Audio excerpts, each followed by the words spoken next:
Bonsoir à tous. Merci d'être venus et d'avoir accepté de ne pas passer une bonne soirée sur une terrasse d'un restaurant au soleil et d'être venus nous rendre visite. Et la Ligue de l'enseignement, le théâtre Juliette Récamier et les cercles Condorcet sont très heureux de nous accueillir pour ces premiers entretiens de Condorcet. Je vais rapidement céder la parole à Eric Favé, qui est le président du théâtre Juliette Récamier. En effet, ce théâtre a un passé prestigieux et de nombreux acteurs de renom s'y sont produits. Mais Eric nous parlera surtout de ses grandes ambitions pour le futur de ce théâtre qui vient d'être rénové par la Ligue de l'enseignement.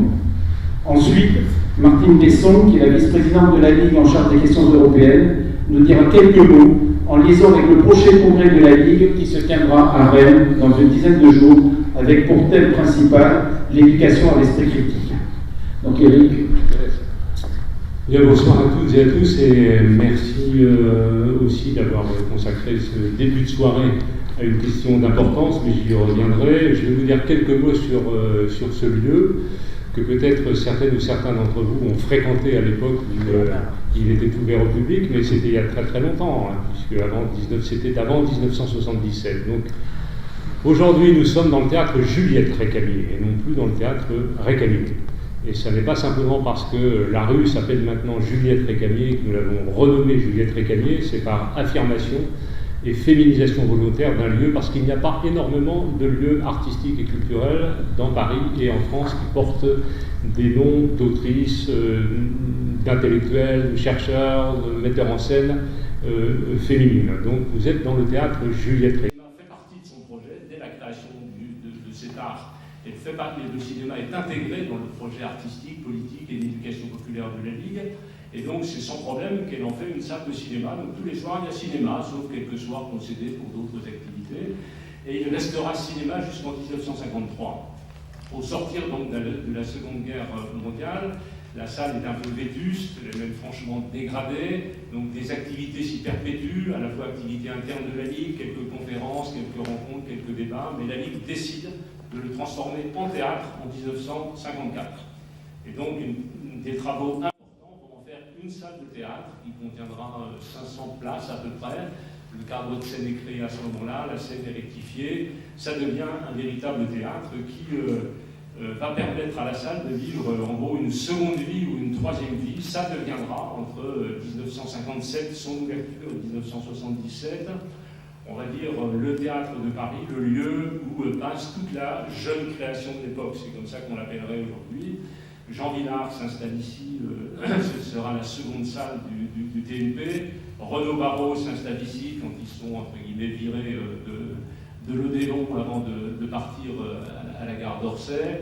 Ariane Mouchkine va y créer son premier spectacle, Peter Brook y fera une de ses premières créations, Giorgio Lavelli sera là, bref, 20 à 25 des grands metteurs en scène que nous avons encore aujourd'hui et qui sont toujours vivants pour partie d'entre eux, sont passés au théâtre Récamier. Ce sera vraiment un lieu qui sera consacré à l'activité artistique et notamment théâtrale.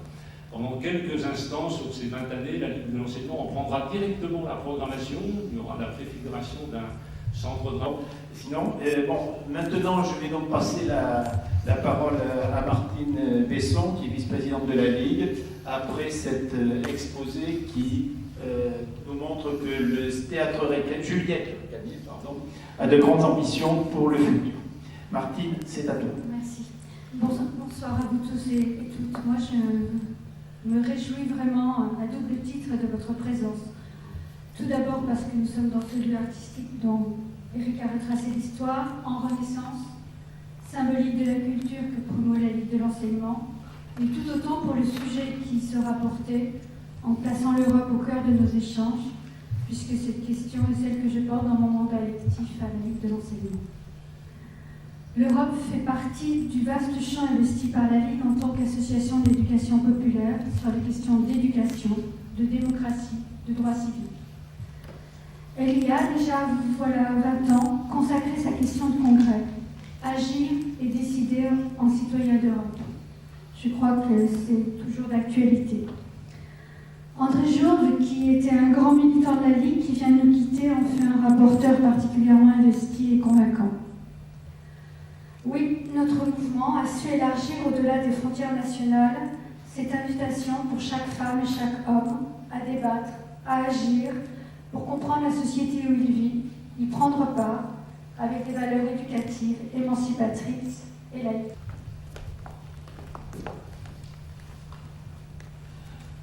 Bonsoir, donc ce soir nous allons débattre de l'Europe face aux empires.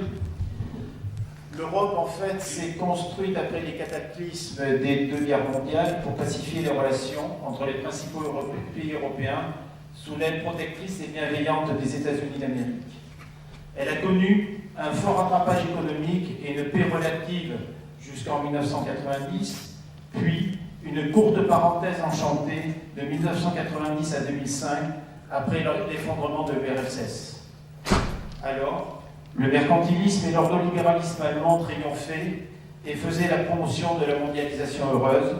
L'Europe s'élargissait à l'Est en faisant se rejoindre l'histoire et la géographie sous le parapluie nucléaire américain.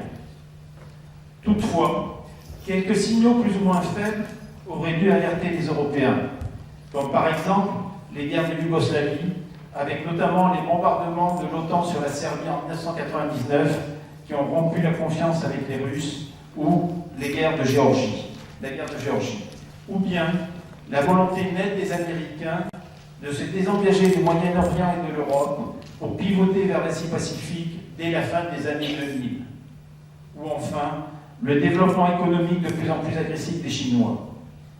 L'Europe n'a pas tenu compte de ces signaux faibles, Elle a tiré un maximum de dividendes de la paix, elle s'est endormie sur ses excédents commerciaux et sur une prospérité pas toujours bien répartie. En conséquence, plusieurs occasions de pacifier le cours de l'histoire ont été perdues avec les autres blocs, mais aussi à l'intérieur de l'Europe. Et comme il n'y a pas de coup de tonnerre dans un ciel serein, les événements suivants sont souvent la conséquence des décisions ou des renoncements passés. En effet, les premières tensions en Ukraine, en 2013-2014, puis en Syrie, n'ont pas suscité de réaction occidentale significative, essentiellement à cause d'une mauvaise évaluation de la situation de la part des Américains. La Russie s'est enhardie en 2022 avec l'agression massive de l'Ukraine. Cette guerre a constitué un réveil douloureux pour l'Europe en montrant les limites de sa politique passée. Le second coup de tonnerre, suite au retour de Donald Trump à la présidence des États-Unis début 2025, a été un quasi-renversement d'alliance des Américains qui sont devenus au mieux neutres vis-à-vis des Européens, voire qui épousent, dans certains cas, les thèses russes. L'actuelle administration américaine cherche visiblement à exacerber les différences idéologiques avec l'Europe, un climat de défiance qui pourrait déclencher une crise économique mondiale avec des tensions fortes vis-à-vis de la Chine. Face à ce changement brutal d'environnement, l'Europe se trouve sur une ligne de crête. D'une part, ne pas sombrer dans la naïveté et établir des instruments de puissance pour se faire respecter, mais d'autre part, ne pas devenir nous-mêmes un empire, présentant les travers des autres empires via une militarisation croissante et une réduction de la démocratie et des libertés. L'Europe ne doit pas oublier des tâches primordiales pour l'avenir de l'humanité, comme la transition écologique ou l'obligation de permettre à 1 milliard d'êtres humains de sortir de la misère. Pour traiter de ce terme complexe, nous avons la chance d'accueillir ce soir 2 personnes qui sont au cœur du dispositif européen depuis plusieurs années. Guillaume Duval, ingénieur de formation et conseiller auprès de l'Institut Jacques Delors. Il a été rédacteur en chef du mensuel Alternatives économiques, membre du CESE, et surtout, il a écrit les discours du haut représentant de l'Union européenne pour les affaires étrangères et la politique de sécurité, Joseph Borrell. Nous accueillons aussi Bernard Guetta, journaliste, qui a collaboré à de nombreux médias dont le Nouvel Observateur, Le Monde, Le Temps, La Repubblica. Il a reçu le prix Albert Londres en 1981. Il a été correspondant du Monde à Washington et à Moscou. Et surtout, depuis 2019, il est député au Parlement européen. Donc, pour permettre une participation dynamique de la salle, nous vous proposons de diviser cette soirée en 4 séquences qui vont suivre les questions qui étaient proposées dans l'invitation. La première séquence sera sur le niveau de risque objectif que représentent les empires pour l'Europe. La seconde sur la riposte à court terme pour que l'Europe se fasse respecter, notamment sur le plan militaire, avec quelle architecture de défense pour l'Europe. la troisième sur les armes de l'Europe sur le plan économique et financier, et enfin, on se demandera comment l'Europe peut mettre en œuvre concrètement ce plan. En effet, on reproche souvent à la machine européenne ses lenteurs et son incapacité à transformer ses beaux discours en action. C'est quand même pas tout à fait vrai, mais nous en débattrons.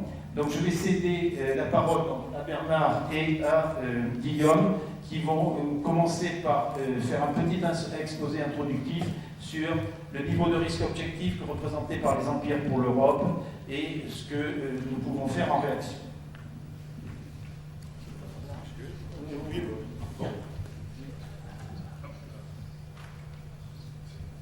Bien, bonsoir à toutes et à tous.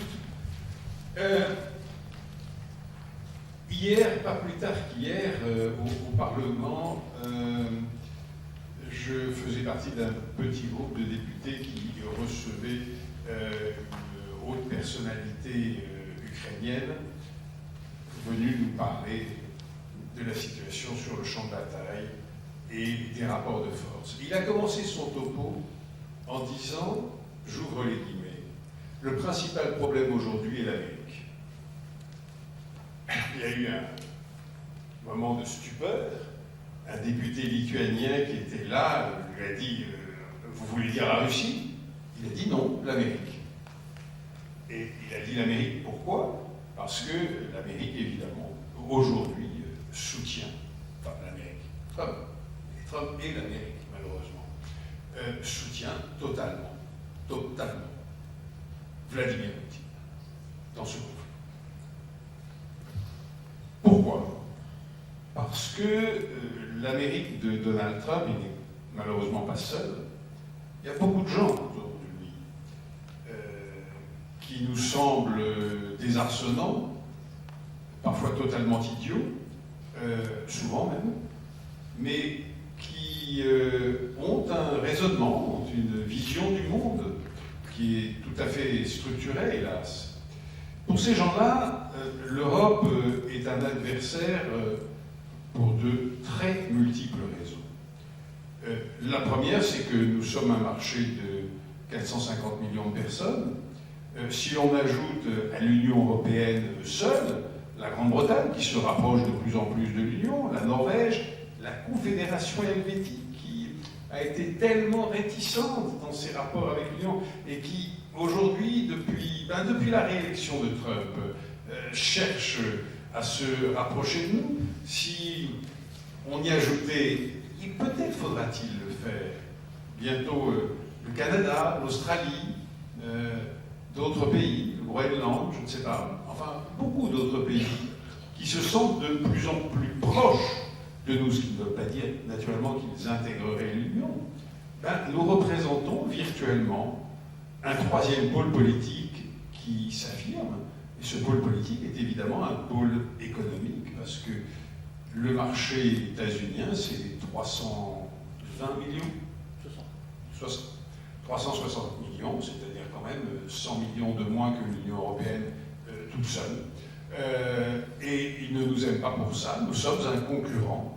Et quand Trump martèle, répète sans arrêt qu'il sait bien que l'Union européenne a été créée pour d'aller le pion, économiquement parlant, aux États-Unis, il le pense. Nous sommes un rival à contrer, si ce n'est à abattre.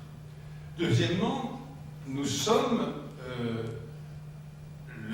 le bunker à la fois des libertés, menacées, parfois mises à mal dans certains de nos pays.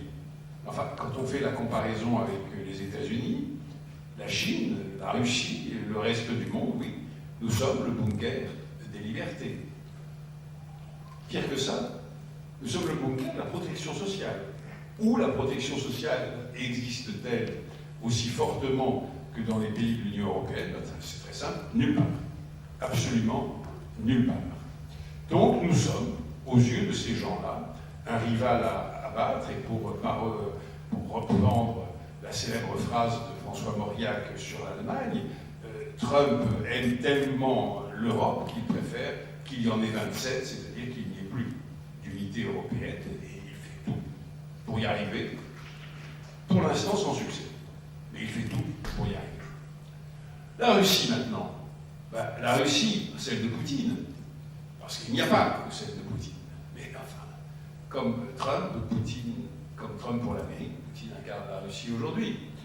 Bien pour cet homme et pour le cercle qui l'entoure, l'Union européenne, qui a eu le front d'ouvrir ses portes à d'anciens pays du bloc soviétique et même à d'anciens pays de l'URSS, 3 pays baltes. Nous sommes le rival sur le continent, le rival qu'il faut défaire pour réaffirmer la puissance, réaffirmer ou même affirmer d'ailleurs, la puissance non pas d'une Union soviétique, mais de l'empire des tsars que Poutine veut reconstituer. La différence entre l'Union soviétique et l'empire des tsars, elle est très très importante. L'Union soviétique ne comprenait pas plus de la moitié de la Pologne et la Finlande. L'empire des tsars, oui. L'empire des tsars, oui. La Chine maintenant. Alors, c'est plus compliqué parce que la Chine, j'en fais l'expérience que je ne suis pas le seul au Parlement européen comme membre de la Commission des Affaires étrangères. Aujourd'hui, nous sommes, nous, les députés membres de cette commission, très courtisés par les Chinois. Parce qu'ils se disent que si ça va vraiment mal avec les États-Unis, s'ils n'arrivent pas à trouver un modus vivendi, il faudra qu'ils se tournent vers l'Europe et il faudra qu'ils arrivent à trouver le modus vivendi avec l'Europe. Oui, bon, pourquoi pas, on va attendre de voir. Nous réagissons tous courtoisement, poliment, mais pour l'instant, si elle nous met au chaud, en quelque sorte, la Chine soutient totalement, mais totalement. Économiquement, cela va de soi, mais militairement, d'une manière cachée, cela va malheureusement aussi de soi, l'offensive russe contre l'Ukraine. Elle le fait pourquoi? Parce que la Chine veut affaiblir ce qu'elle considère encore comme le bloc occidental, alors que ce bloc existe de moins en moins grâce à Trump ou à cause de Trump, je vous laisse choisir, et parce que elle veut, comment dire cela, prendre une revanche historique. Elle considère, et c'est vrai, que la Chine fut la première puissance du monde, il y a de lointains siècles de cela. Et elle veut se venger de l'humiliation et de la ruine que les Occidentaux ont apporté à cet empire dans la deuxième moitié du XIXe et jusqu'au début du XXe, et se réaffirmer en première puissance mondiale. Pour cela, elle a besoin de s'appuyer sur la Russie.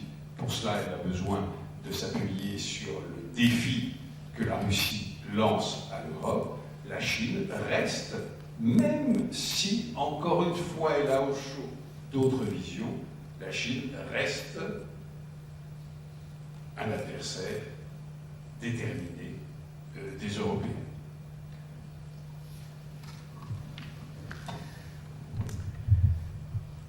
Bonsoir, et tout d'abord, merci à Michel, merci à Eric Favé, merci à Martine Besson de l'invitation. Donc, je suis d'accord avec beaucoup de choses qui viennent d'être dites, évidemment. Je voudrais insister sur 2 points. Le premier, c'est que, en tout cas, ce qui me concerne, et je pense que la Ligue partage ce point de vue, je n'ai aucune nostalgie de la puissance européenne passée, des empires européens.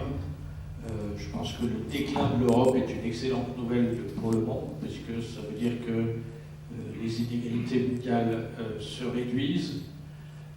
Le fait que les autres aillent mieux économiquement, se développent économiquement, est plutôt une bonne nouvelle, même si ça pose des problèmes écologiques majeurs.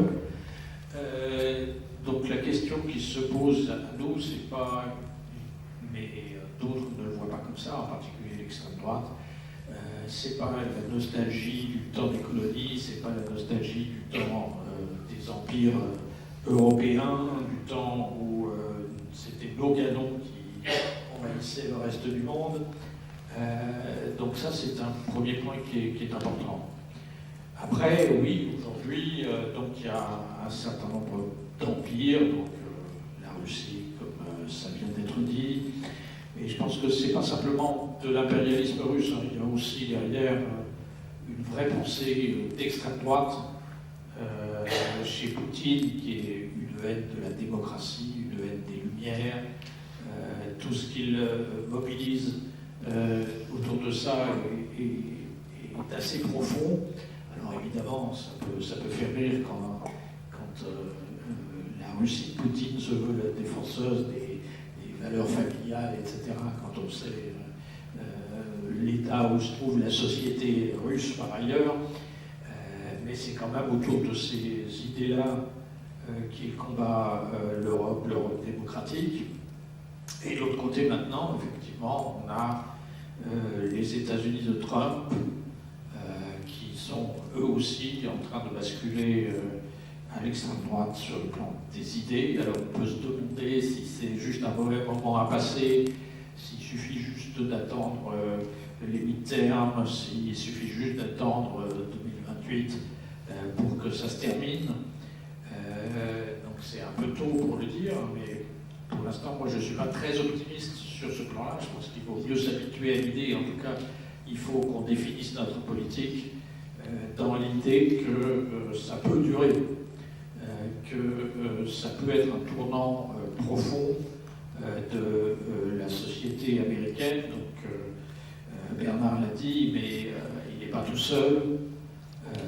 Pour l'instant, ce qui est extrêmement frappant, c'est que du point de vue de l'opinion publique, ça se passe beaucoup mieux pour lui au cours de son deuxième mandat, à ce stade de son deuxième mandat, par rapport à ce qui se passait au cours de son premier mandat, bien qu'il mène une politique infiniment plus violente, plus forte, etc., etc., il est toujours suivi par la moitié des Américains, en gros.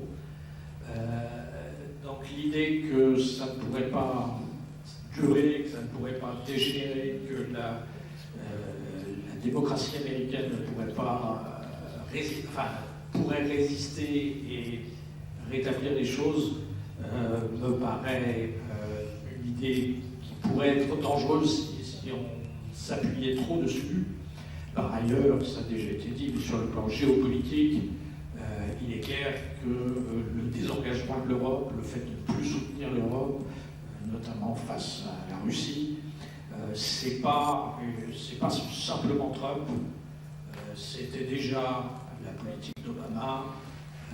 Évidemment, ça ne prenait pas les mêmes formes, mais il n'avait pas réagi face à l'invasion de la Crimée, il avait refusé de s'engager quand ça avait dégénéré en Syrie. Donc il y a une tendance de fond qui fait que de toute façon, l'alliance transatlantique telle qu'on l'a connue depuis la Seconde Guerre mondiale est finie, Trump ou pas Trump. Dans ce contexte-là, effectivement, l'Europe est isolée. Se trouve coincé entre deux empires qui lui veulent du mal aussi à l'ordre multilatéral auquel les Européens sont très attachés et qu'ils ont construit après la Seconde Guerre mondiale. On dit toujours que ça a été construit par les Américains, mais en fait, c'est pas vrai. Les Américains n'ont jamais été multilatéraux, en fait.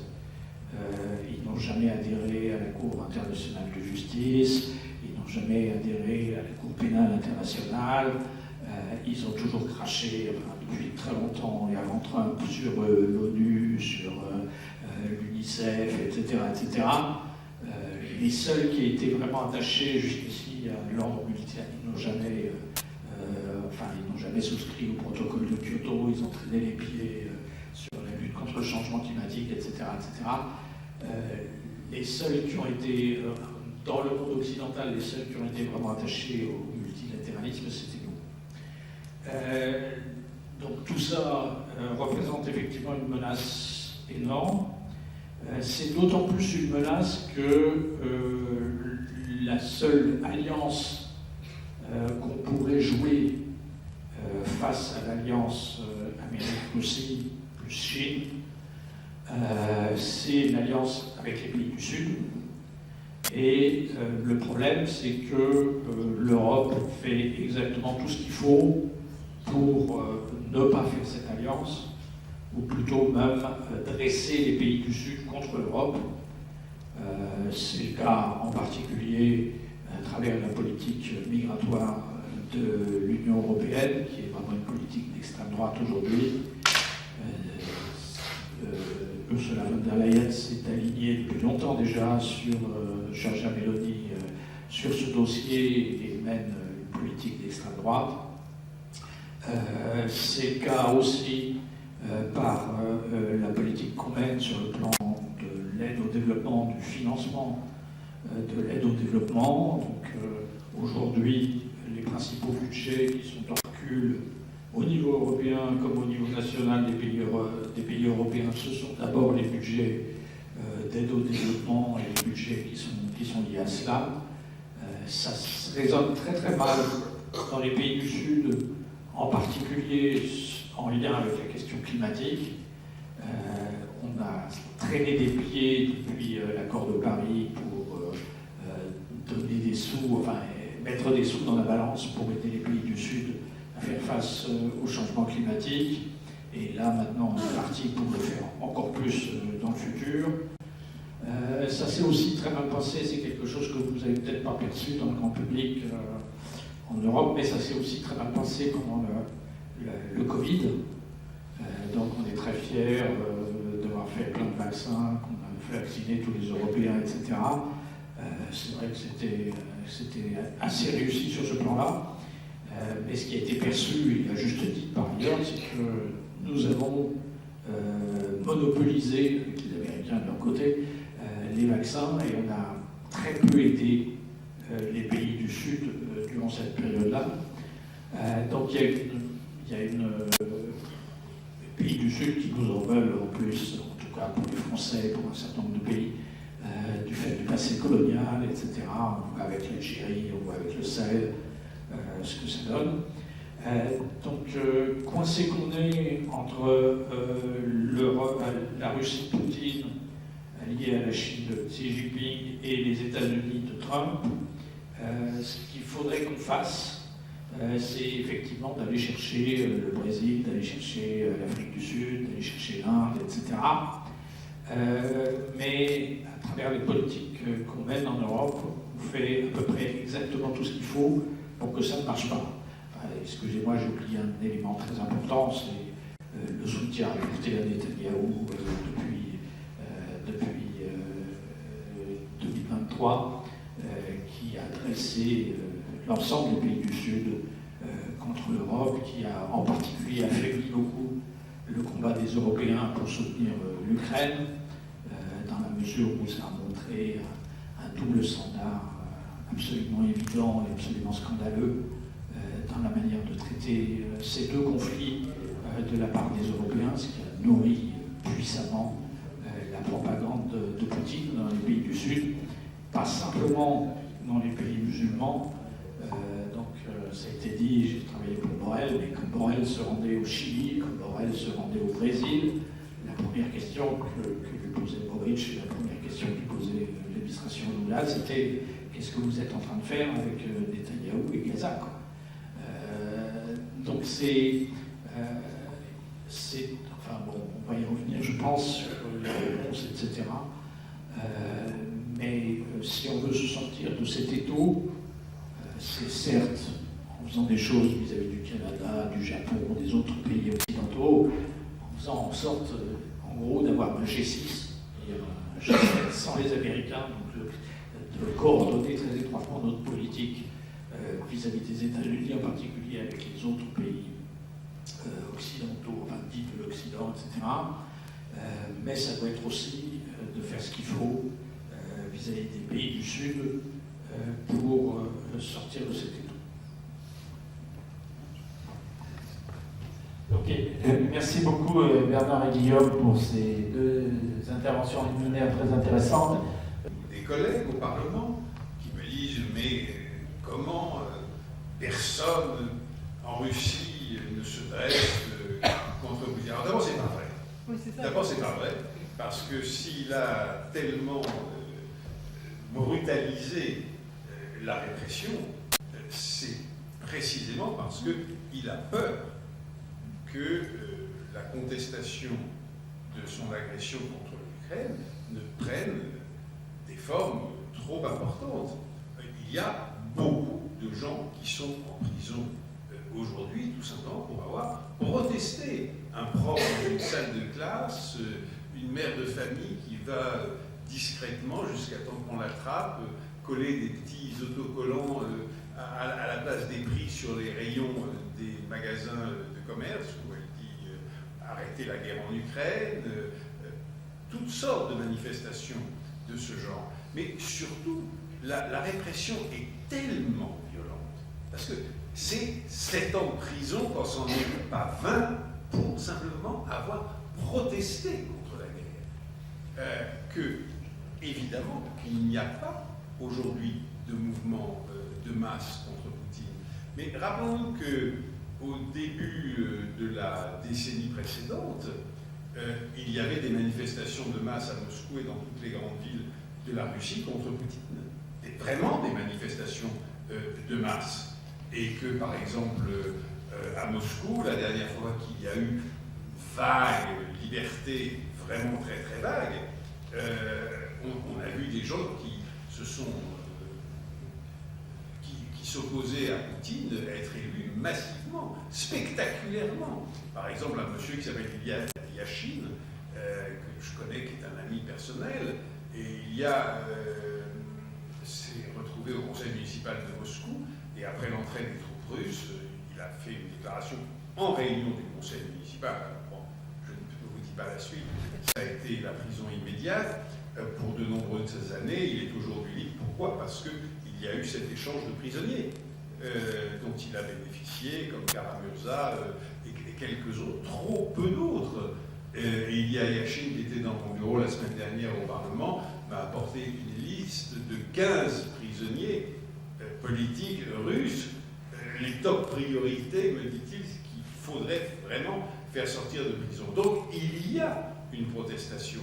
Deuxièmement, on nous dit, les sondages, on nous dit, enfin moi j'entends ça tout le temps et ça m'épuise, les sondages faits par l'Institut Levada, qui est un institut, et c'est vrai, qui ne truque pas, qui est tout à fait sérieux et indépendant, donnent des pourcentages de soutien à Poutine absolument hallucinants, de 60, 70%, etc.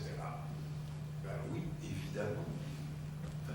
Si vous étiez russe et qu'on venait vous demander est-ce que vous soutenez le président, je vous recommanderais très fortement de dire mais évidemment que je le soutiens et avec enthousiasme. Et certainement pas de dire cet crapule, cet assassin, il faudrait le déférer devant les tribunaux internationaux. Évidemment que les sondages donnent cela. Troisième point, évidemment qu'il y a une extrême droite en Russie. Et s'il y en a une aux États-Unis, s'il y en a une en France, s'il y en a une en Hongrie, etc., pourquoi est-ce qu'il n'y en aurait pas en Russie? Évidemment qu'il existe une extrême droite en Russie. Est-ce qu'elle est aussi majoritaire qu'on le dit? Ça reste à prouver. Et pour ma part, je n'en suis pas persuadé du tout. Peut-être quelques mots en complément là-dessus, si Bernard connaît beaucoup mieux la société russe que moi, mais ce que je voulais vous dire là-dessus, c'était aussi sur la dimension plus économique, si vous voulez. Une des choses qui est extrêmement rageante dans la situation actuelle, c'est que s'il n'y avait pas eu la trahison de Trump, je pense qu'on allait vers un collapse, vers un écroulement de l'économie russe et qui aurait emporté probablement politiquement Poutine. Donc c'est un pays où on n'a fait qu'une chose depuis 3 ans maintenant, c'est de produire des armes. Les sanctions ont été efficaces. Oui, elles sont tournées, elles sont contournées, elles sont toujours contournées, les sanctions. C'est vrai que l'Europe ne fait pas forcément suffisamment pour éviter qu'elles le soient. Mais même quand elles sont contournées, ça veut dire que vous payez très cher pour obtenir les produits qui sont interdits.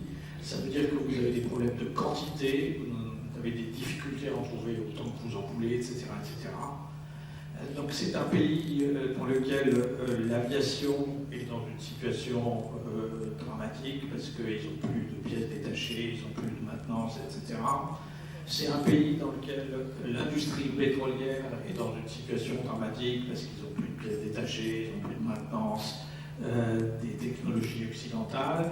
C'est un pays où Poutine travaille, lui, sur son ordinateur avec un système Windows il y a 15 ans parce que c'est plus mis à jour, etc. etc.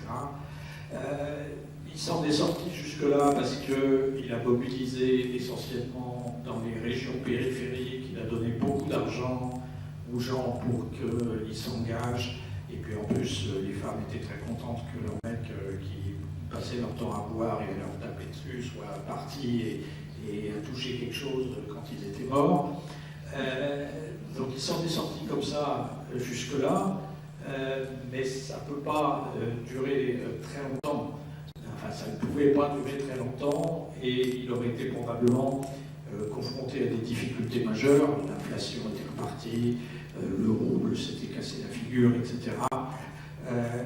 La Russie était dans une situation, même si elle a une économie entière de pétrole, etc., qui lui donne des marges de manœuvre, était dans une situation très difficile sur le plan économique.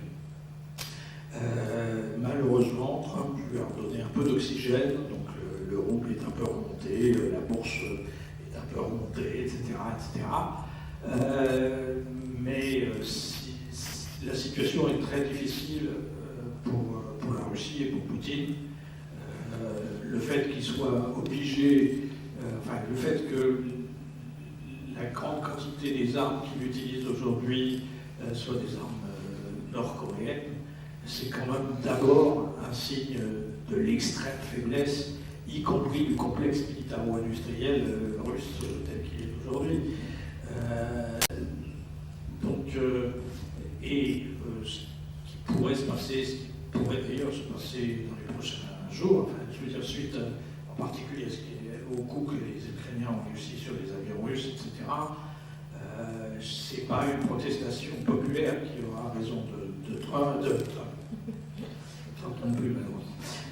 Poutine, mais ça peut être très bien un coup d'État militaire, mais ça peut être très bien des oligarques qui s'arrangent pour le liquider, parce qu'ils en ont marre de perdre des marchés et de perdre des milliards.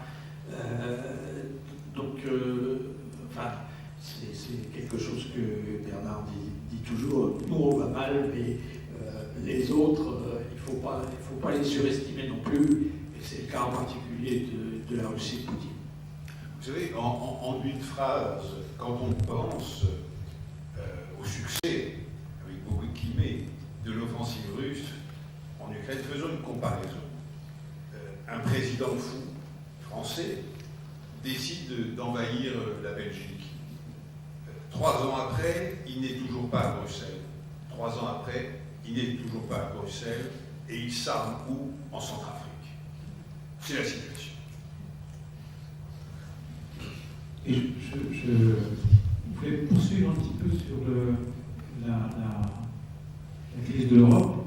On a parlé des dictatures. L'Europe est censée être une démocratie, mais c'est une démocratie qui est terriblement malade, comme le sont les États-Unis, particulièrement depuis, je dirais, la contre-révolution néolibérale, qui a vu la gauche, dans sa quasi-totalité, jeter aux orties la totalité des éléments qui structuraient sa pensée et sa politique, le marxisme d'abord, le keynésianisme ensuite, ce qui fait qu'elle a perdu le soutien des catégories populaires. Il n'y a plus aujourd'hui de débat politique digne de ce nom, et ce qui explique que la gauche soit ramenée à moins de 30% des voix en Europe. que dans un pays comme Israël, elle n'existe quasiment plus. Je crois que les travaillistes doivent être 5 à la Knesset. Donc on a une structuration politique. Les États-Unis, si les démocrates ont perdu, c'est notamment pour les mêmes raisons que la gauche européenne, parce qu'ils ont perdu l'électorat populaire qui a rejoint Trump. Et également, je ne parle pas de la politique désastreuse de Biden en ce qui concerne Israël, qui m'a fait perdre aussi une dimension morale dont les démocrates pouvaient se targuer. Voilà, je pense que cette question de l'abandon, de l'inexistence d'une scène politique réellement démocratique, c'est-à-dire offrant aux catégories sociales, et notamment aux catégories sociales défavorisées, une capacité de s'exprimer, est une des raisons pour lesquelles l'Europe... La crise du mouvement ouvrier, qu'est-ce qui est à l'origine de ça derrière? C'est vrai qu'on avait pu penser, certains, enfin j'en ai fait partie aussi, que après la chute du communisme, ce serait l'avènement de la social-démocratie, enfin débarrassée du vieux concurrent autoritaire, dictatorial, etc., et qu'on allait voir tout ça monter.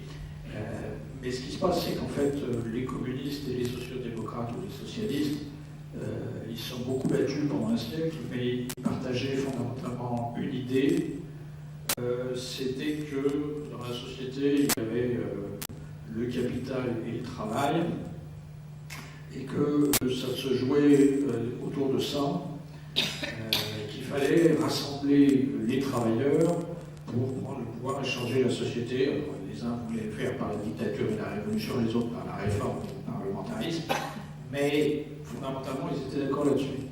Ce qui fait que les socialistes se sont effondrés comme les communistes depuis 1990. C'est à mon avis la raison suivante, fondamentalement.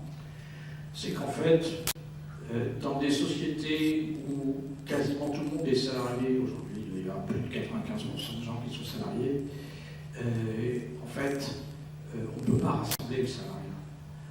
C'est-à-dire que les contradictions principales au sein de la société, elles ne passent plus entre les salariés et les capitalistes, elles passent au sein du salariat. Donc le mouvement ouvrier a toujours été dirigé en fait, par une élite, par des gens plus éduqués que les autres, etc. Mais cette élite a réussi à faire croire aux vrais prolétaires pendant un siècle qu'en fait, ils avaient les mêmes intérêts et qu'il fallait les suivre. Ce qui se passe aujourd'hui, c'est que dans des sociétés où il y a 90% ou 95% des gens qui sont salariés, ça ne marche plus. Les vrais prolétaires se disent que quand même les cadres et les fonctionnaires, ils n'ont pas les mêmes intérêts, les mêmes conditions, etc. qu'eux, et il n'y a pas de raison de toujours suivre les cadres et les fonctionnaires qui forment l'armature des socialistes comme des communistes, comme des syndicats, etc. Pour suivre, parce que leurs intérêts ne sont pas convergents. Et donc là-dessus, je pense que c'est la raison pour laquelle tout ça s'est écroulé, pas simplement le communisme, mais aussi la social-démocratie. C'est que tant qu'on vit sur l'illusion que tous les salariés auraient les mêmes intérêts, ça ne peut pas marcher.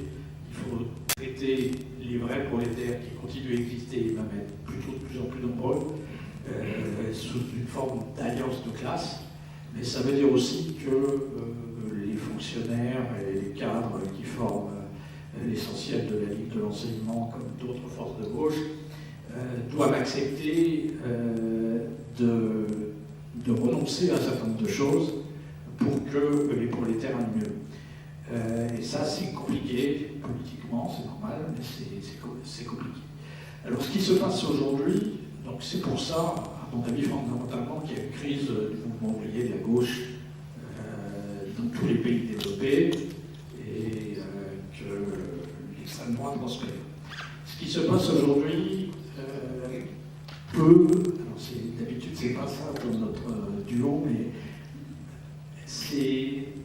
ça ça peut apporter un espoir. À savoir que enfin, j'ai le sentiment, on l'a vu un peu en Roumanie, mais on l'a moins vu en Pologne, etc. Mais j'ai le sentiment qu'il peut y avoir un effet Trump qui soit positif en Europe. Si vous voulez, dans les années 1920, les fascistes étaient extrêmement puissants aux États-Unis.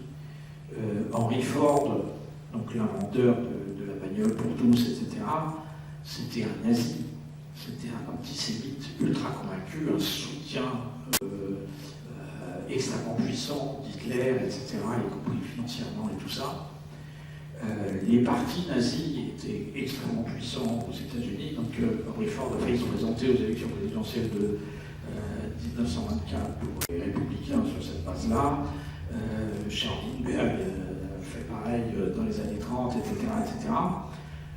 Si les nazis n'ont pas gagné aux États-Unis, c'est parce qu'ils ont vu ce que les nazis et les fascistes faisaient en Europe, et ça a fait peur à la société américaine qui a fini par basculer. Mais je pense qu'on peut être d'une certaine manière dans une position un peu symétrique aujourd'hui. C'est-à-dire que ce qui se passe aux États-Unis peut malgré tout ouvrir les yeux et faire réagir les Européens, en particulier les Français. Bon, vous avez observé que moi c'était peut-être moins net lundi dernier en Montargis, mais à quel point le Rassemblement national est malgré tout assez prudent vis-à-vis de Trump, parce qu'ils ont peur de ça, ils ont peur de cet effet-là. Et je crois qu'ils ont raison d'avoir peur. Donc je pense qu'il peut y avoir une capacité de rebond. Alors c'est vrai que ça ne se voit pas encore dans les sondages, etc. Peut-être que c'est trop tôt, mais il peut y avoir une capacité de rebond en Europe. Ne pas savoir que toutes les grandes décisions dans l'Union européenne se prennent au Conseil européen, c'est-à-dire le Soviet, j'adore dire, mais c'est exactement ça, le Soviet des 27 chefs d'État et de gouvernement. C'est eux, d'abord, qui tiennent les cordons de la bourse. Le budget de l'Union européenne, il est décidé par les 27 chefs d'État et de gouvernement. Alors ensuite, le Parlement proteste, il obtient un peu plus, un peu moins, etc., etc. Mais fondamentalement, c'est les États. Et deuxièmement, les grandes décisions politiques sont évidemment le fruit d'un consensus ou d'une absence de consensus entre les 27, je disais chefs d'État ou de gouvernement, en vérité entre les 27 nations. Entre les 27 nations, nous sommes toujours dans l'Europe des nations, naturellement.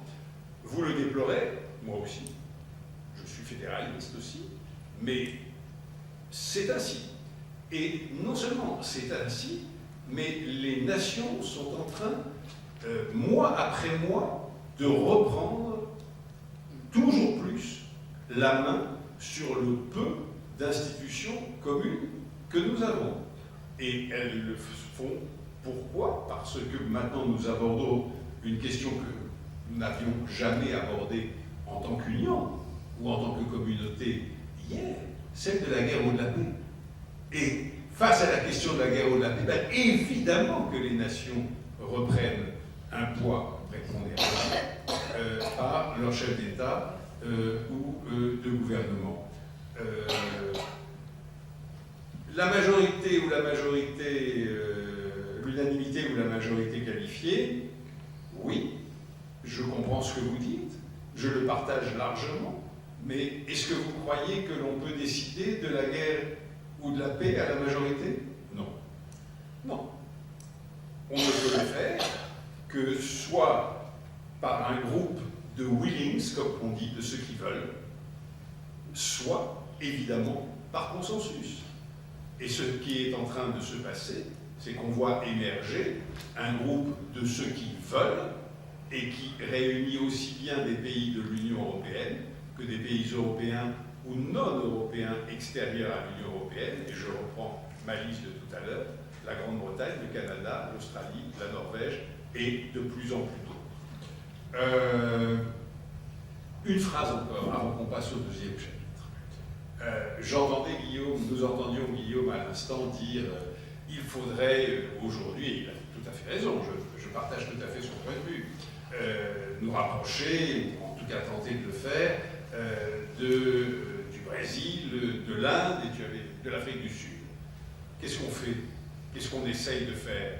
Peut-être pas suffisamment, peut-être très mal, parce qu'il est évident que Macron est un imbécile, mais qui n'a jamais rien compris à rien.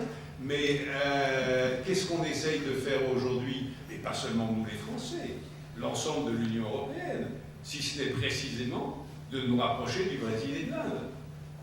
De l'Afrique du Sud un peu moins, c'est vrai. Ils ne nous aident pas beaucoup. Mais enfin bon, mais quand même on essaye. Oui, enfin, peut-être là-dessus, bon, c'est vrai que j'étais bien placé pour voir les difficultés, les lenteurs du processus de décision européen et les problèmes politiques que ça pose dans un contexte où le monde bouge très vite et où il faudrait réagir vite et fort.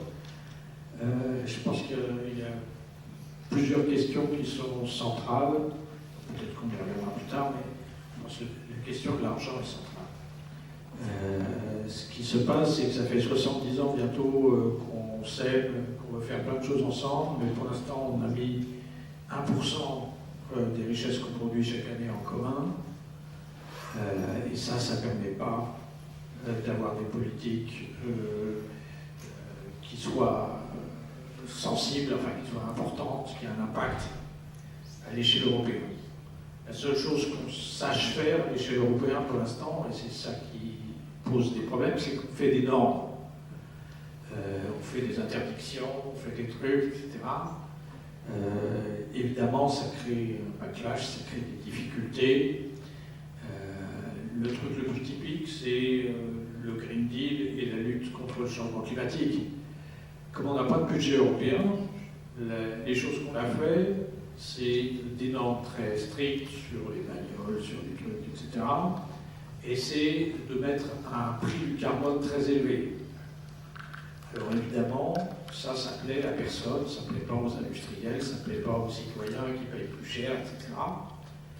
Ce que les Américains ont fait, parce qu'eux, ils ont un budget 20 fois plus important que le budget européen, et ils ont fait des subventions massives pour l'énergie verte, les machins, les trucs, etc. Évidemment que ça passe mieux, même si Biden n'a pas été réélu malgré ça, évidemment que ça passe mieux dans l'opinion publique que quand vous augmentez le prix du pétrole et de l'essence, etc. etc. Bon, ça c'est vrai sur le climat, mais c'est pareil sur la défense, enfin on y reviendra peut-être, mais on n'a pas cassé jusque-là le tabou de l'argent en commun.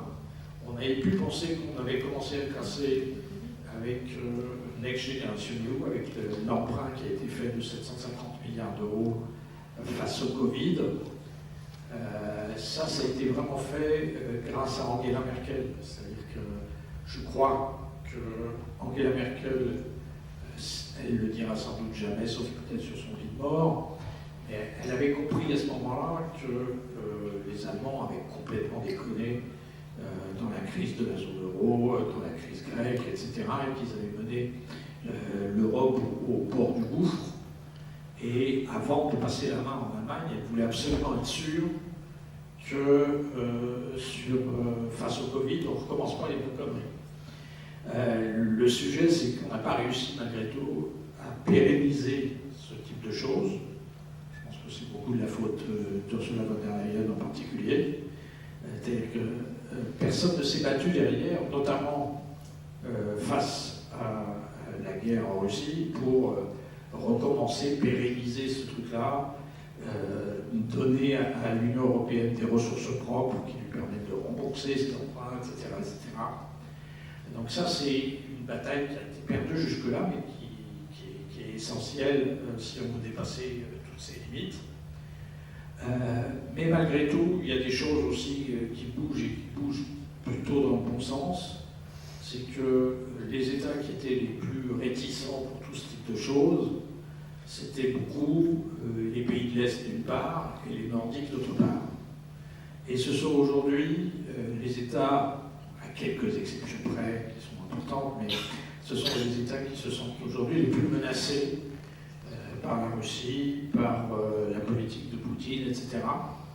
Donc je crois qu'on pourrait assister à une situation où ceux qui avaient freiné jusque-là le plus le Royaume-Uni à l'extérieur, ceux qui avaient freiné jusque-là le plus le fait de doter l'Europe de capacité à avoir des politiques communes significatives, peuvent devenir plutôt moteurs aujourd'hui, alors que ce serait plutôt la France et l'Italie, parce qu'ils sont déjà très endettés pour eux-mêmes, etc., qui pourraient les freiner.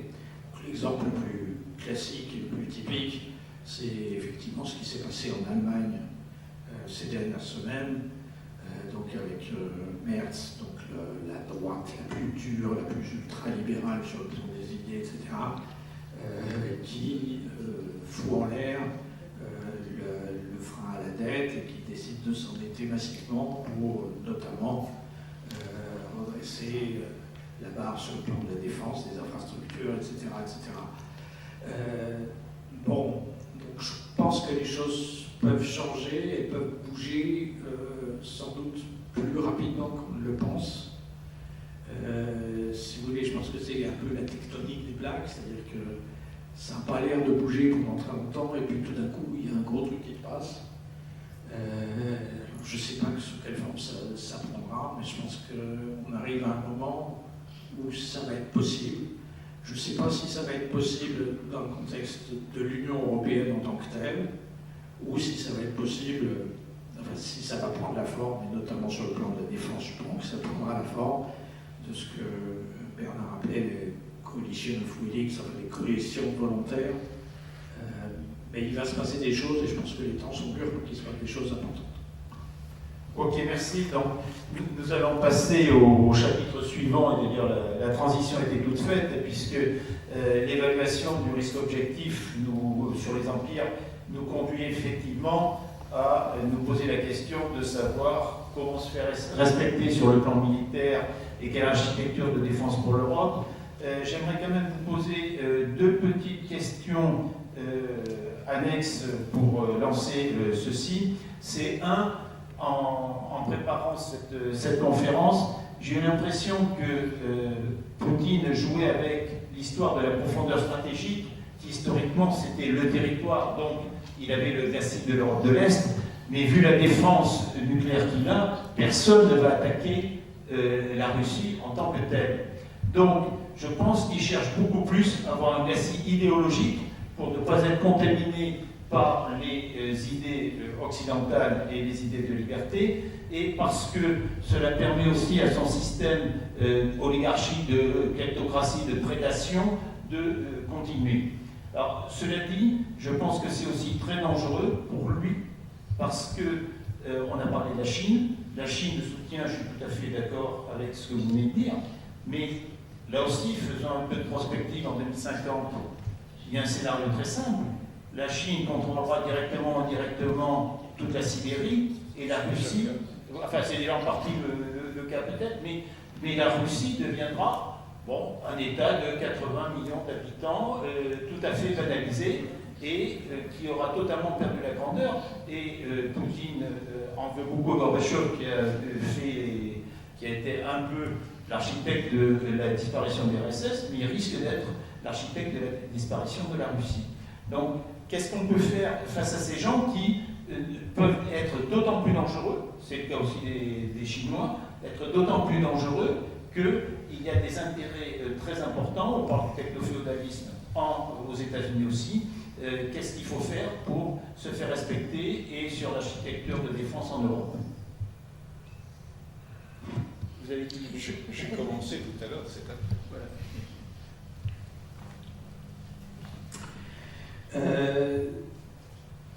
Donc sur ce plan-là, on est dans une situation extrêmement difficile pour la raison suivante, c'est qu'il y a une guerre qui est ouverte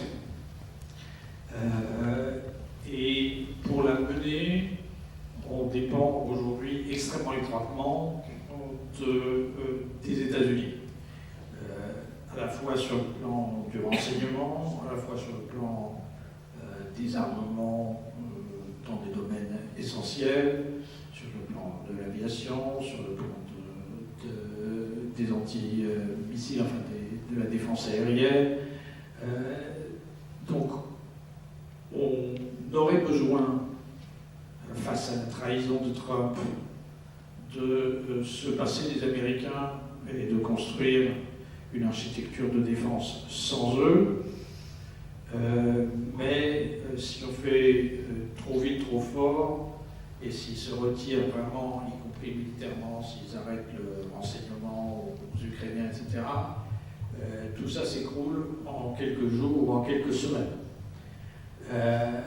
Donc là, c'est toute la difficulté de la stratégie européenne à mener.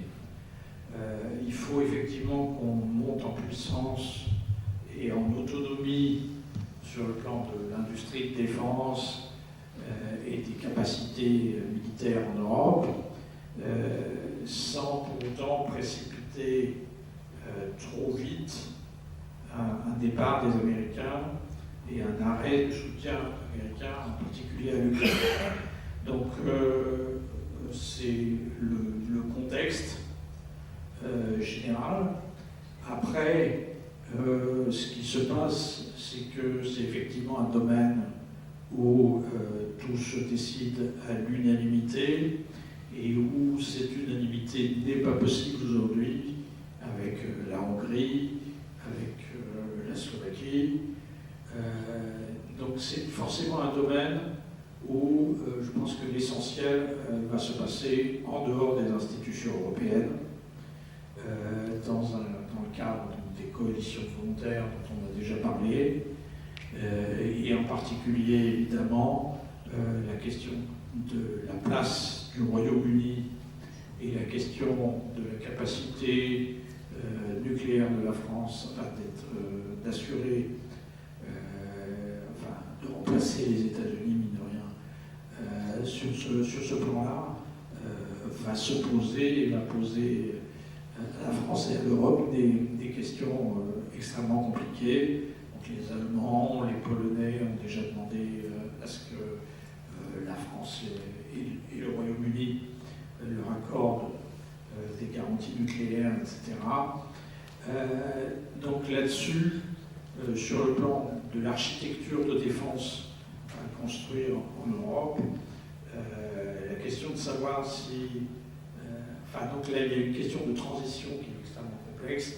C'est-à-dire, est-ce qu'on enterre l'OTAN et on construit autre chose, ou est-ce qu'on est capable de construire dans l'OTAN sans enterrer complètement l'OTAN, sans se couper complètement des Américains, de construire réellement ce machin qu'on a appelé le pilier européen de l'OTAN, sans lui donner aucun contenu pour l'instant. Est-ce qu'on est capable de faire ça dans ce contexte-là, sans rompre totalement avec les Américains ou pas? Je ne sais pas. Pour ce qui concerne l'industrie de défense européenne, elle est dans un état déplorable. Les gens qui ont commencé à reconstruire l'industrie de défense, c'est d'abord des gens qui s'appellent les Allemands. Eux sont capables de produire des obus, eux sont capables de produire des chars. Pour les avions, c'est moins net. Mais l'industrie de défense française, elle est dans un état tout à fait catastrophique. Alors, je ne sais plus les chiffres aujourd'hui, mais on produisait 50 000 obus de 155 par an quand la dernière fois que j'ai eu ce type d'information, c'est-à-dire il y a un an.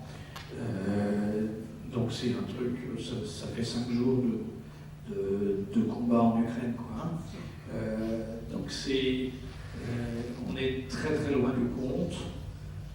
Le sujet, c'est pas forcément on va s'engager là parce que les Américains font pression, etc., à augmenter beaucoup les budgets. La question, c'est beaucoup plus, d'abord, celle de la coordination des forces existantes en Europe. C'est-à-dire que vous connaissez tous cette histoire, on a je ne sais pas combien de types de tanks, on a je ne sais pas trop combien de types d'artillerie, etc. etc. Donc c'est plutôt la question de l'harmonisation des équipements, la coordination des forces, mais ça c'est très difficile à construire dans le contexte européen. Donc ça a été dit, j'ai travaillé pour Borrell. Borrell n'a jamais su pendant 5 ans, enfin pendant 3 ans, après le déclenchement de la guerre en Ukraine, il n'a jamais pu savoir qui avait donné quoi et combien aux Ukrainiens comme soutien militaire. Donc c'est une information, personne ne dispose en Europe. Peut-être l'OTAN, peut-être, mais en tout cas pas au niveau des instances européennes.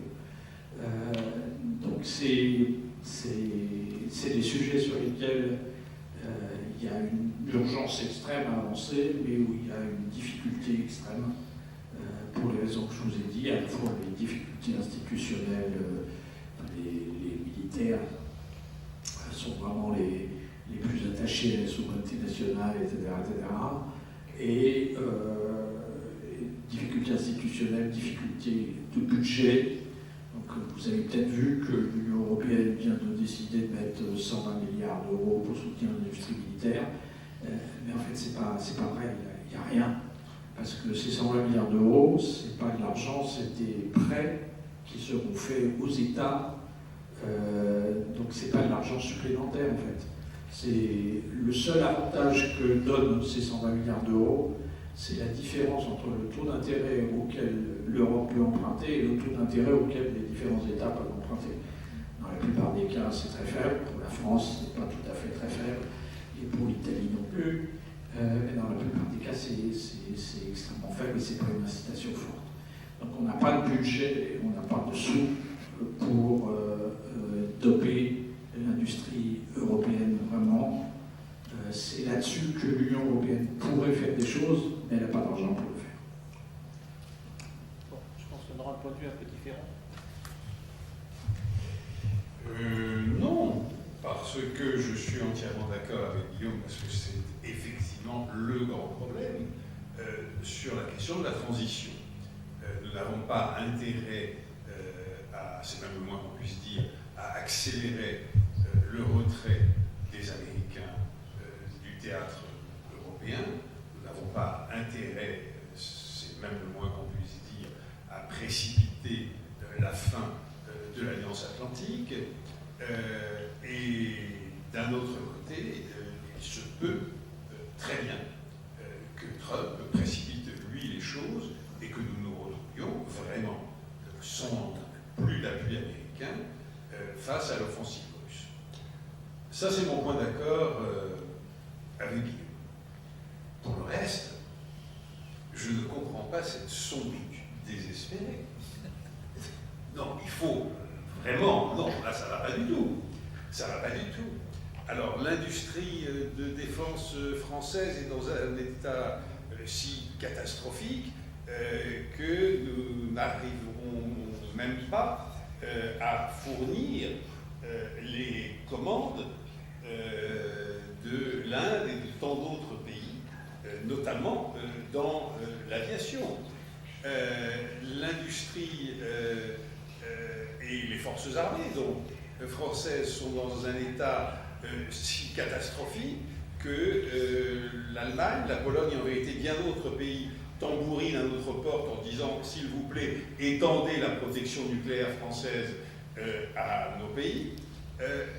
Les forces armées et l'industrie de défense sont dans un état si catastrophique que les canons César sur le champ de bataille ukrainien ont eu un rôle, ils n'ont pas été les seuls naturellement, mais ont eu un rôle absolument décisif. Il suffit d'interroger les Ukrainiens là-dessus. Et je me souviens très bien d'une conversation que j'avais il y a déjà 2 ans de cela à Kiev avec un haut responsable des forces militaires ukrainiennes et qui me disait apprécier beaucoup la discrétion des Françaises. Et nous n'avons pas, et nous les aurons de moins en moins, les chiffres précis sur le montant des aides militaires des différents pays européens, nous les aurons de moins en moins, parce que l'Allemagne, qui les donnait jusqu'à présent, a décidé de ne plus les donner. Et je pense que c'est une très sage décision, car il est complètement absurde de donner aux Russes les indications précises sur le type d'armes, le nombre d'armes, etc., que nous livrons. Non, non, non, non, qu'il reste dans le brouillard, qu'il reste dans le brouillard. Maintenant, le mouvement plus général, l'Allemagne n'avait pas de forces armées. L'Allemagne, je parle devant le germanologue français par excellence, bon, l'Allemagne n'avait pas de forces armées, l'Allemagne n'avait pratiquement pas de budget de défense. L'Allemagne se dote d'un budget de défense quand même vraiment important. L'Allemagne décide de se doter d'un niveau d'armement auquel elle n'avait jamais pensé, tout simplement, et dont elle ne voulait pas. C'est-à-dire que nous avons un renversement de situation. La Pologne en est pratiquement à 5% de son budget consacré aux affaires militaires. Tous les pays de l'Union européenne, il y a peut-être une exception, j'en sais rien, enfin bon, le mouvement est absolument général, augmente leurs dépenses militaires et augmente leurs dépenses militaires afin de s'armer et de pouvoir armer l'Ukraine spécifiquement. Ben non, il n'y a quand même pas de quoi passer des nuits d'insomnie ou sombrer dans ce désespoir. Guillaume, il faut se ressaisir. Vraiment, il faut se ressaisir parce que le mouvement est exactement inverse. Le mouvement est exactement inverse. Ce qui se passe est absolument spectaculaire et très rapide. Et en vérité, très rapide. Je vous donnerai un simple rappel historique. Pendant des décennies, la France a été seule. Quand je dis seule, elle était seule. De temps en temps, il y avait un gouvernement belge qui la soutenait, mais 3 jours après, il tombait. Bon. Donc, franchement, elle était seule à dire que le soutien, le parapluie nucléaire américain ne nous était pas donné pour l'éternité, que l'Union européenne devait se doter d'une défense commune, etc.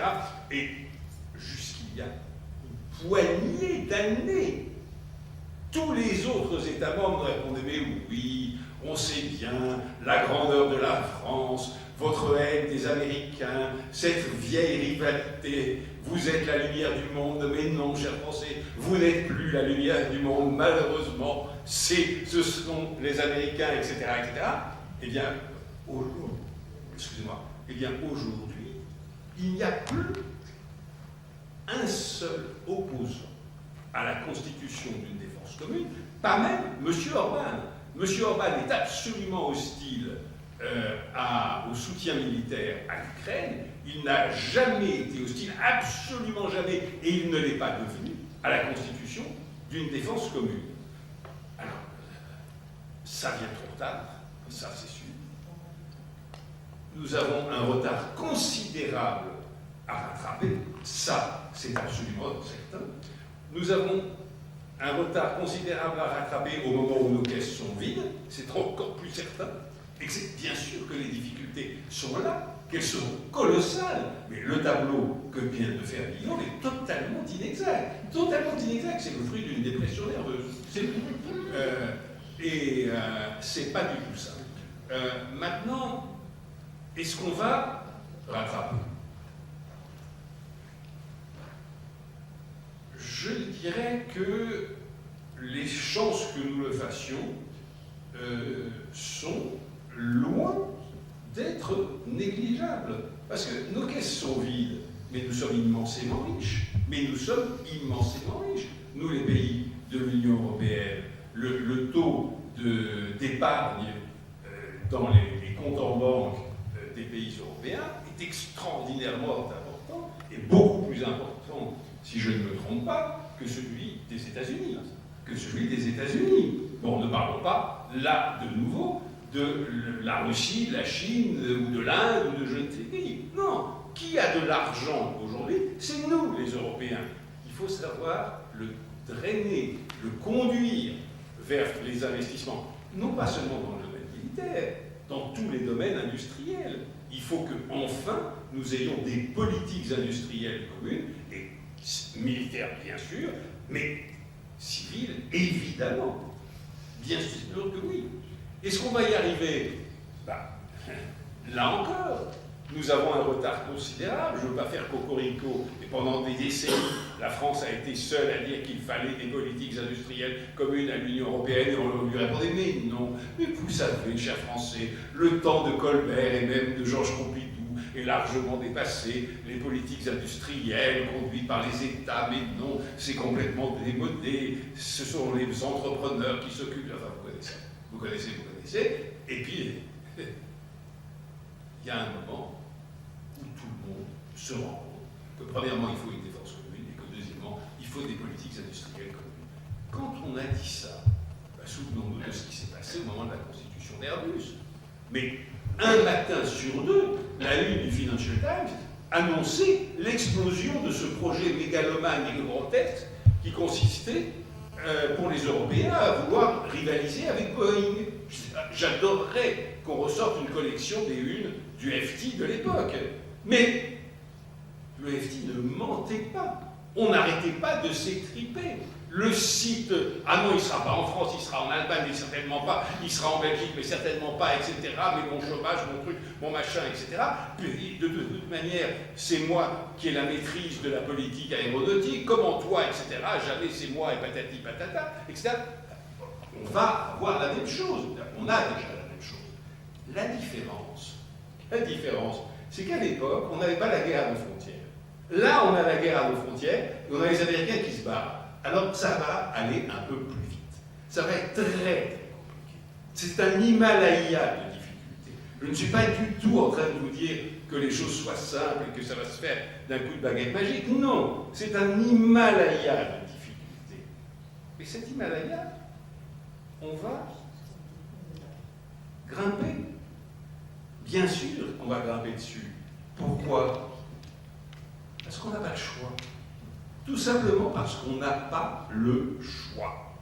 Et en bon français, le truc que je n'arrête pas de marteler à mes amis au Parlement européen, c'est out of necessity. Parce qu'il y a la nécessité. Eh bien, la nécessité va nous obliger à avancer. Et nous avons déjà considérablement avancé. Tu dis les 120, je crois que c'est 150, je ne suis pas sûr, qu'importe. Les 100 et quelques milliards qu'on met sur la table, c'est rien, enfin c'est pas grand-chose, c'est totalement insuffisant parce que ce n'est pas de l'argent du budget européen, c'est de l'emprunt. D'accord, c'est pas de l'argent du budget européen, mais c'est un emprunt commun, mon cher Guillaume. C'est un emprunt commun. L'emprunt commun, si ça consiste juste à le prêter aux États, ça n'a aucun avantage. Mais si. Le Next Generation EU était important parce que justement, il y avait une partie significative qui n'était pas des prêts mais des dons. Ça a un avantage énorme de prêter aux États européens parce que c'est l'Union européenne qui emprunte et à des taux souvent quand même plus bas que les États ne pourraient le faire, et elle reprête aux États de nouveau à des taux auxquels ils ne pourraient pas prétendre autrement.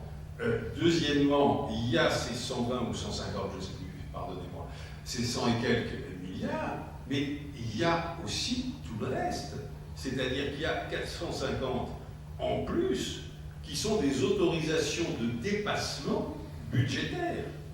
C'est absolument fondamental, parce que jusqu'à présent, les dépenses militaires étaient comptées dans le plafond de déficit. Ah, vous ne pouvez pas parce que, etc. Ben là, si, vous pouvez. C'est-à-dire, de nouveau, vous pouvez emprunter.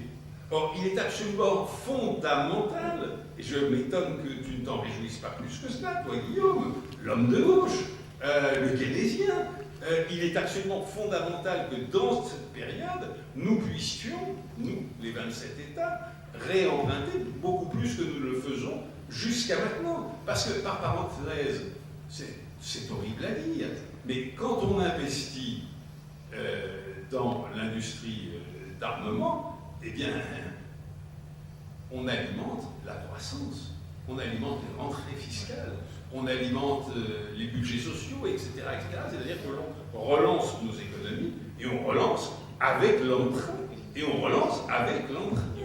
Et comment, Guillaume, toi, l'homme de gauche, tu ne dis pas cela? Je ne comprends pas. On emprunte pour prêter à des États surendettés qui n'ont aucune envie de s'endetter davantage. Il est pire que la Bon, simplement, je pense qu'il y a quand même effectivement quelques raisons de ne pas être totalement pessimiste. Une d'entre elles étant que les technologies militaires sont en train de changer complètement. C'est-à-dire que le fait d'être très en retard sur tous les trucs que les Américains produisent déjà depuis des décennies, etc., n'est pas forcément un obstacle quand il suffit d'utiliser un drone de 500 € pour détruire tout ce que les Américains étaient capables de faire jusque-là. Donc là, il y a, et c'est vrai aussi sur le plan civil, en fait, je veux dire, un des avantages de la période, c'est que les générations technologiques se renouvellent tellement rapidement que, parce que vous avez loupé la révolution d'il y a 10 ans, c'est pas forcément pour ça que vous êtes obligé de louper celle qui se produira dans 10 ans, si vous êtes suffisamment malin pour prendre la vague avant les autres. Il reste à être capable de le faire, mais c'est l'avantage de ce monde très disruptif, schumpeterien, etc., que ça se renouvelle assez vite. Donc ça, c'est vrai.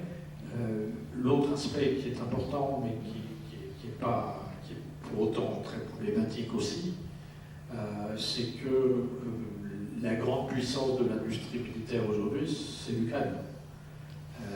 C'est-à-dire que l'industrie militaire européenne ne pourra repartir que si elle intègre vraiment les Ukrainiens dans le circuit, etc.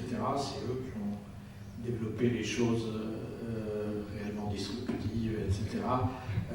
Dans la dernière période. Ce qui pose la question plus généralement de l'intégration de l'Ukraine à l'Union européenne, ce qui n'est pas une question extrêmement simple. Donc, je ne sais pas si vous avez compris ce qui s'est passé à la fois en Roumanie et en Pologne, mais si des pays qui sont comme ça à la frontière avec la Russie et qui ont plutôt une tradition très longue de se défier des Russes, etc., risquent de basculer dans un camp différent. C'est notamment parce que les Européens ont fait une chose depuis, ils viennent d'arrêter de le faire, mais ils l'avaient fait jusque-là, depuis 2022, qui était de laisser les produits ukrainiens rentrer en Europe sans droit de douane. Donc, ce qui a mis à genoux l'agriculture polonaise, qui a mis à genoux l'agriculture roumaine, et ce qui a beaucoup contribué à soutenir dans ces pays-là les mouvements pro-Poutine, enfin anti-Ukraine, etc. Donc la question de l'intégration, bon, les agriculteurs français sont aussi dans de mots, etc. Mais la question de l'intégration de l'Ukraine dans l'Europe est essentielle, en particulier sur le plan de la défense. À la fois sur le plan militaire de la défense et sur le plan de l'industrie de défense, mais elle pose des problèmes politiques, économiques, sociaux qui sont pas faciles à gérer pour tout. Ok, nous allons prendre quelques questions. Et là derrière toi. Elle ne le demande pas, même pas extrêmement. Non, mais en revanche, l'Allemagne, quand elle nous demande d'étendre notre protection nucléaire à son territoire, parce qu'elle nous le demande, La Pologne nous le demande tout autant, mais mezzo voce, l'Allemagne, c'est absolument clair, c'est dit.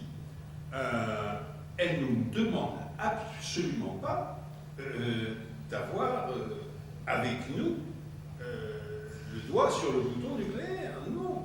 Écoutez, après tout, pendant toute la guerre froide, nous étions sous le parapluie nucléaire américain et personne n'a jamais pensé qu'un Européen, ou 27 Européens, ou je ne sais pas combien d'Européens, allait devoir appuyer sur le bouton. Non, c'était une force de frappe américaine, qui nous protégeait. Bien, si demain, il y a une force de frappe française qui protège le reste de l'Europe ou certains des pays européens, on verra, eh bien, elle se restera française comme la force de frappe américaine de la guerre froide était américaine. Et cela pour longtemps, très longtemps, jusqu'à temps qu'il y ait une fédération, qu'il y ait des États-Unis d'Europe, un président européen, etc. Mais tant qu'on restera dans ce qui est la situation actuelle, on en parlait tout à l'heure, une Europe qui est fondamentalement une Europe des nations, non. La force de frappe restera française. Et encore une fois, c'est très bien comme ça. Maintenant, les entreprises européennes, je crois qu'il y a déjà un statut de l'entreprise européenne. La grande question, c'est le marché des capitaux. Ça, véritablement, il faut faire un pas en avant vraiment rapidement pour que nous puissions enfin profiter de cette épargne européenne qui est véritablement notre tas d'or. Hein, vous savez, l'oncle Picsou assis sur son tas d'or, l'Europe, elle est assise sur un tas d'or, malheureusement, elle ne peut pas en profiter. Enfin, elle ne peut pas. Le fonctionnement, ou plutôt le non-fonctionnement de ces banques et de ces marchés de capitaux fait que nous ne pouvons en profiter que très très peu et que notre épargne va s'investir très largement aux États-Unis, ce qui est absolument, non seulement aberrant, mais suicidaire. Mais absolument suicidaire. Donc il faut avancer là-dessus. D'accord, on va prendre une autre question, si vous voulez.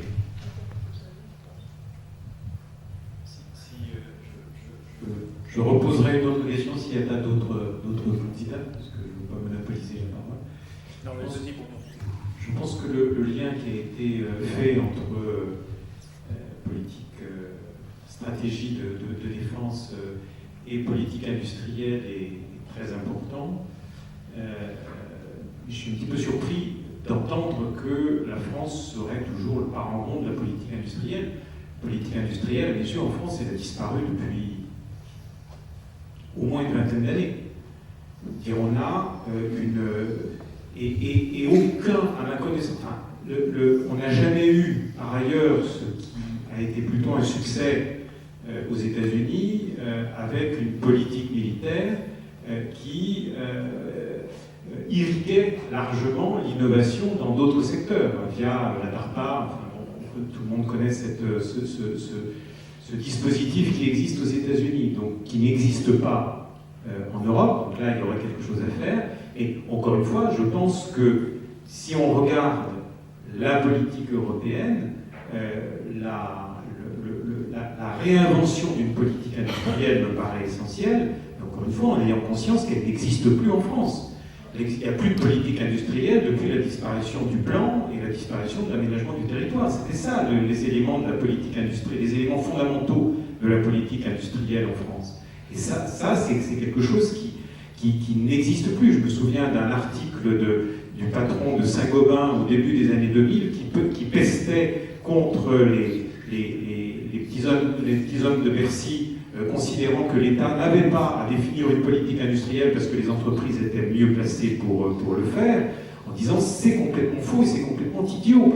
La seule instance qui ait la capacité à se projeter, à être, comme le disait Keynes à une autre époque, à voir à long terme, c'est clairement l'État, ça n'est pas les entreprises. Donc je pense qu'il y a, si on veut réinventer une stratégie militaire, il faut aussi rompre avec cette idée, cette hypothèse absurde léguée par la contre-révolution néolibérale qui veut que ce sont les entreprises qui, dans tous les domaines, sont les mieux placées pour définir une stratégie. Si on veut véritablement redéfinir une stratégie, et je ne suis pas sûr qu'il y ait encore... Le problème, c'est que je ne suis pas sûr qu'il y ait encore au sein de l'État les capacités, vu les coupes qui ont été réalisées, la remise en cause de toutes les institutions qui pouvaient avoir ce rôle-là, je ne suis pas sûr qu'il existe encore aujourd'hui le potentiel de définition d'une politique industrielle, je parle en tout cas pour la France.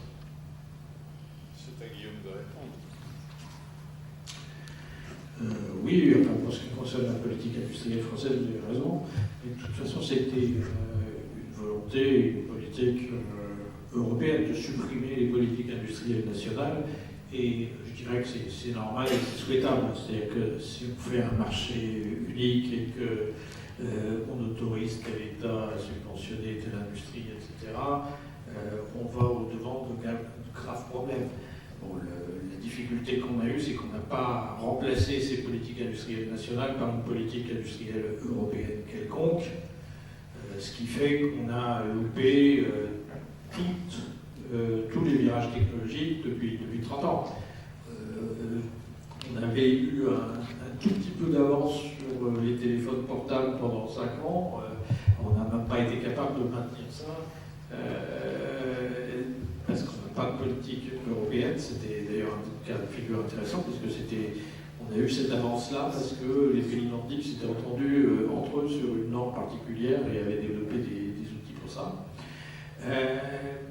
Et bon, Bernard parlait tout à l'heure d'Airbus, c'est, je dirais, avec l'espace, c'est le seul contre-exemple, et c'est un mauvais contre-exemple parce que c'est pas né du tout dans le contexte de l'Union européenne, c'est né de manière intergouvernementale, et s'il fallait le refaire aujourd'hui, je pense que ça ne marcherait pas. En termes réglementaires, on n'y arriverait pas.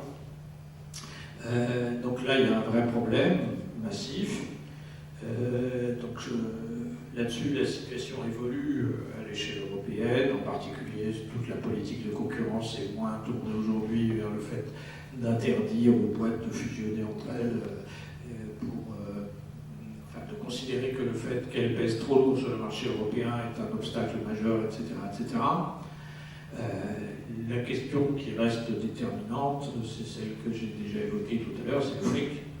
C'est-à-dire qu'on peut avoir une politique industrielle comme les États-Unis, et que si on a le budget de la défense des États-Unis et toutes ces choses-là, mais à l'échelle vraiment européenne, parce que l'idée de relancer, de recréer des politiques industrielles nationales, je crois que ça ne peut pas marcher. Ça n'est jamais à l'échelle, de toute façon, de ce qu'il faut aujourd'hui. Donc on peut les créer qu'au niveau européen.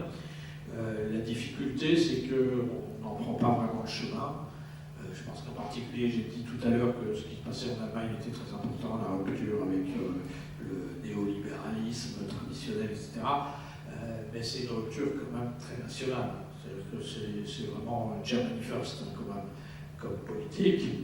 Et ça ne va pas forcément faciliter les choses à l'échelle européenne, au contraire.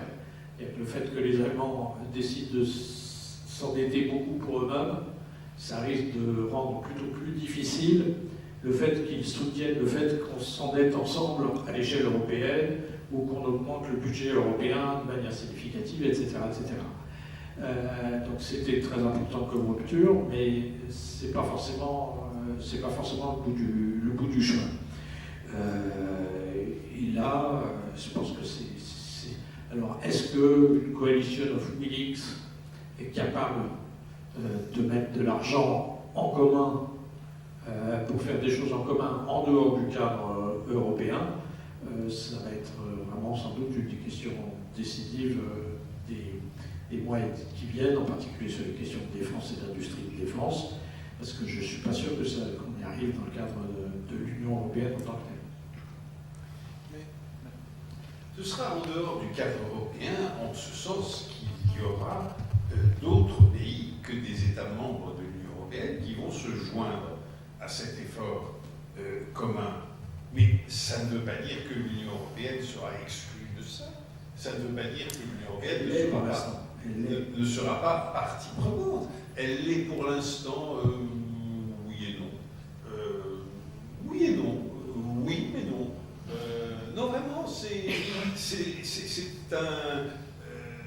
nous sommes dans quelque chose qui avance. Je ne sais pas si ça marchera ou si ça ne marchera pas. Mais il n'est pas du tout certain que l'Union en tant que telle ne suive pas. Les choses ne sont pas encore jouées.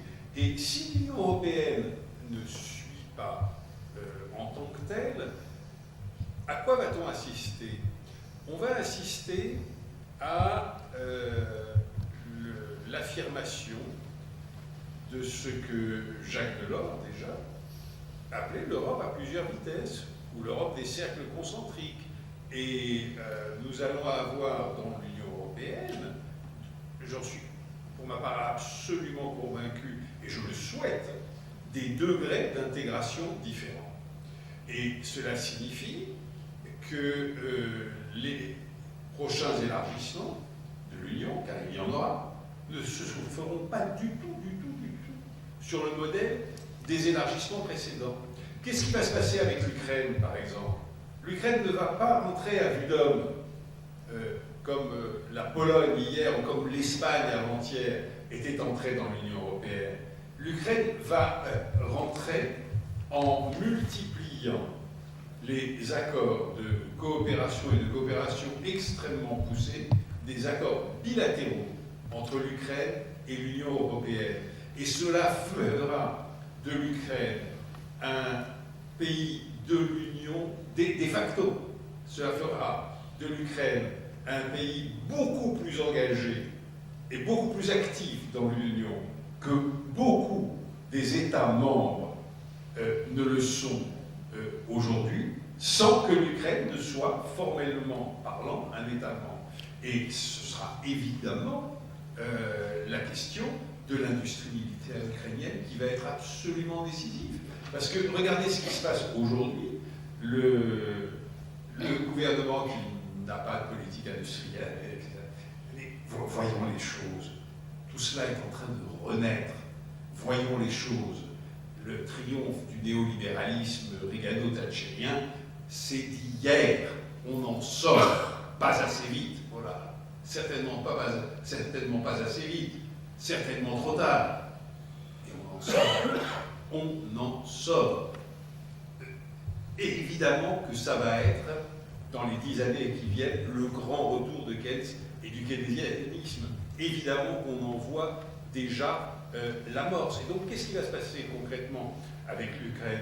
L'Ukraine a développé une industrie de drones absolument fantastique, et le gouvernement français, vous l'avez lu, vient de demander à Renault de s'allier à l'industrie ukrainienne des drones pour développer une industrie qui ne sera pas une industrie franco-ukrainienne, qui sera une industrie européenne des drones. Ok. Bon, est-ce qu'il y a une dernière question? Sinon, nous allons demander à... Ah oui, Jean-Jacques.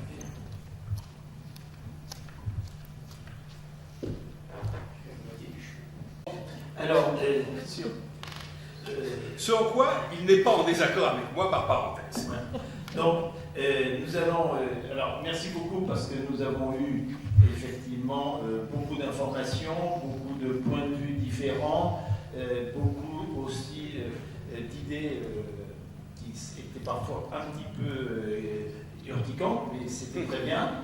Ce que je vous propose, c'est peut-être chacun de faire une petite conclusion, ou s'il y a 2 ou 3 choses que vous auriez aimé dire, mais que vous n'avez pas encore pu dire, peut-être prendre 2 ou 3 minutes chacun de conclusion, et après nous terminerons ce premier entretien de Condorcet.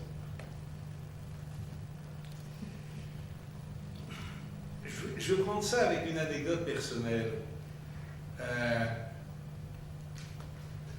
Quand j'ai quitté Moscou, où j'étais correspondant du Monde pendant la période de la perestroïka, je suis allé voir un de mes contacts, qui est devenu un ami depuis, que vous connaissez d'ailleurs, Gorbatchev, qui est dans votre mouvement. Et je lui ai dit, bon ben voilà, ça y est, c'est réglé, vous êtes sorti du communisme, maintenant il vous faudra, comme à la France d'après la Révolution pour établir la République, il vous faudra entre 50 et 80 ans, peut-être plutôt 50, parce que les choses s'accélèrent pour vous stabiliser, mais ça va, vous en êtes sorti. Très souvent, je regarde l'Union européenne et je me dis, bon, il faudra encore 25, 30 ans, peut-être 40, j'en sais rien, pour que ça se stabilise et qu'on prenne la route des États-Unis d'Europe. Mais fondamentalement, la route est prise. Je n'ai pas le sentiment que l'on puisse, alors reculer, patauger, nous engueuler, bon bien sûr, 4 fois par an, mais véritablement le retour en arrière, l'implosion, etc., non, je n'y crois pas. Je n'y crois pas parce que, regardez, nous avons un marché commun, nous avons des normes communes, trop bien sûr, etc. Enfin, nous avons des normes communes, nous avons un commerce extérieur commun, mal géré, tout ce qu'on veut, etc. Enfin, nous avons un commerce extérieur commun, nous avons une monnaie commune, et maintenant nous allons avoir une défense commune, c'est-à-dire une politique étrangère commune, et qui va nous affirmer comme le troisième pôle politique, la troisième puissance. Quand je dis la troisième puissance, c'est aux côtés, évidemment, des États-Unis et de la Chine, car je ne crois pas du tout que la Russie sera une puissance du XXIe siècle. Alors, tout ça, ça va être très compliqué, ça va être une bagarre, il va y avoir des moments de recul désespérants, bien entendu, mais c'est fait. C'est fait. J'en suis absolument certain. Et quand j'ai titré mon dernier bouquin, La Nation européenne, la plupart de mes amis, les plus proches de mes amis politiques, m'ont dit « Enfin non, là, t'exagères, etc. etc. » Ben, regardez ce qui se passe aujourd'hui. Il y a une nation européenne qui est en train d'émerger. Pour ma part, je vais conclure avec ce à quoi j'ai démarré tout à l'heure. C'est-à-dire que pour moi, la question essentielle, centrale, décisive pour l'avenir de l'Europe, et je ne suis pas sûr du tout qu'elle soit tranchée aujourd'hui positivement, c'est l'attitude vis-à-vis des pays du Sud. Si on n'est pas capable de sortir de la xénophobie, si on n'est pas capable de sortir des politiques migratoires d'aujourd'hui, si on n'est pas capable de sortir de l'anti-islamisme, du racisme, etc., si on n'est pas capable de se rapprocher des pays du Sud, on sera écrabouillé par l'étau entre la Russie-Chine et les États-Unis de Trump, dont je l'ai dit tout à l'heure. Je pense que c'est un tournant qui, malheureusement, risque d'être durable. Donc, si on n'est pas capable de vaincre l'extrême droite, en gros, mais pas simplement l'extrême droite politique, aussi l'extrême droite dans les têtes, qui est déjà très très présente, et pas simplement à l'extrême droite, on ne s'en sortira pas dans le monde tel qu'il est aujourd'hui, parce qu'on ne réussira pas à s'allier avec les pays du Sud. Ok, mais merci beaucoup.